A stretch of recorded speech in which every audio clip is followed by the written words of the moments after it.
forbid the eating of blood. The Torah commands any Israelite or a stranger that resides among the Israelites to pour out the blood of an animal or bird before eating them. According to the Torah, blood has to be poured on the earth and not eaten because it symbolizes the life or soul of any flesh. You're doing great. Smile a bit more. Following the Torah's commandment, the rabbis developed methods to remove the blood of the animals. Once the animal is slaughtered, the blood is to be poured on a bed of dust and is to be covered with dust and buried. After the slaughter, the blood is to be removed from the meat by soaking it for a half an hour and by salting it for 1 hour. Say loud. Unlike the commandment mentioned in the Torah, ancient non-Jews in ceremonies ate the blood of animals.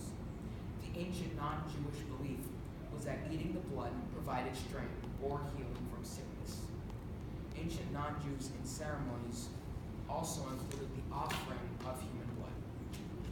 The sacrifice was made in hope that it would satisfy thirsty demons who may cause harm. In addition, non-Jews believed that by collecting the blood of animals and placing it in pots and bowls, the spirits will come and dine with them, or appear in dreams, revealing the future or bringing them good luck. Judaism, as many Jewish scholars argue, seeks to cure humanity of such idolatry and misconception.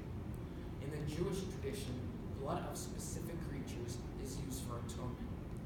However, blood is forbidden for eating because it contains the soul given by God to all creatures.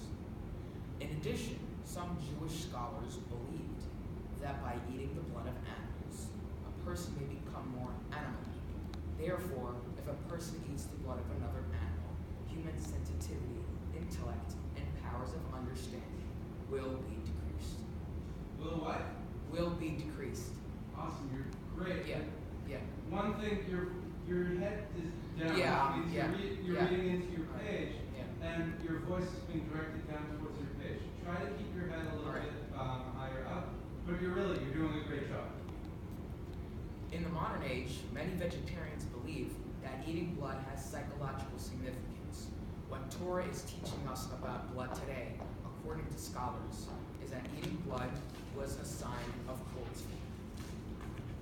Furthermore, Jewish scholars today believe that human beings must slowly be educated to show mercy to other human beings, animals, and show reverence for life.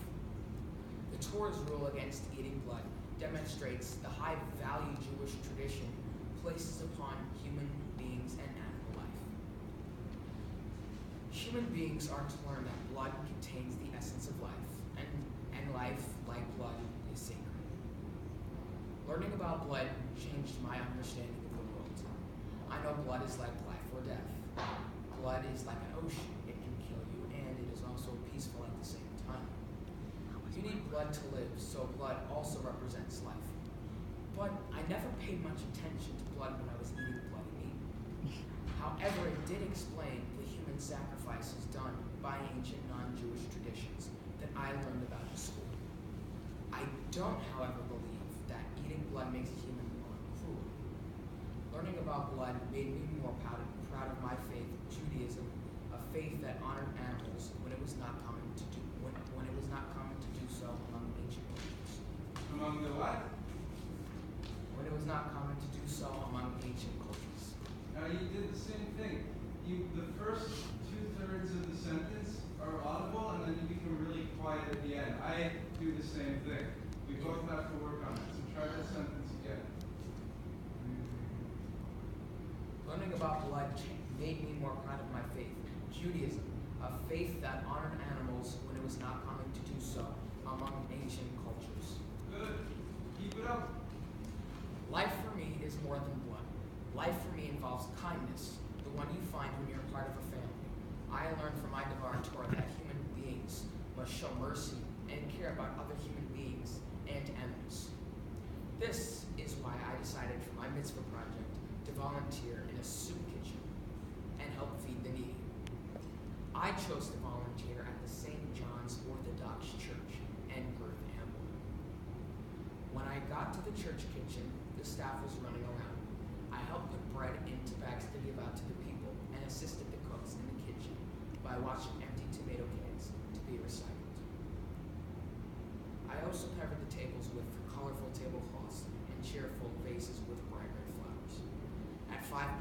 doors were opened and the crowd poured through the door. I brought the appetizers and trays of food out to my assigned table and collected the garbage when they were done. I was blessed by many of the recipients, who were all very kind and appreciative to have received a hot meal. Most of the people were homeless. When everyone was finished eating, all the volunteers cleaned up. Once the cleanup was done, the volunteers ate as one big family. My impression was very fascinating. I was very surprised by how many people were there volunteering. People of all ages and religions.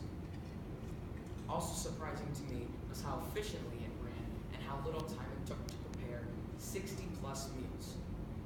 After volunteering there, I left with a deep feeling of satisfaction that I did something to help out a community of less fortunate people. Next time my mom serves me something I'm not crazy about, I think I'll keep my mouth shut and be thankful that I have food. It amazes me how little some people have, yet how willing these people are to give. I feel very thankful for the life I have. I would like to thank the rabbi and the cantor for all their time and instruction, and everybody who's sharing this special day with me. Thank you and Shabbat Shalom. Dude, well done. Yes, you go. How do you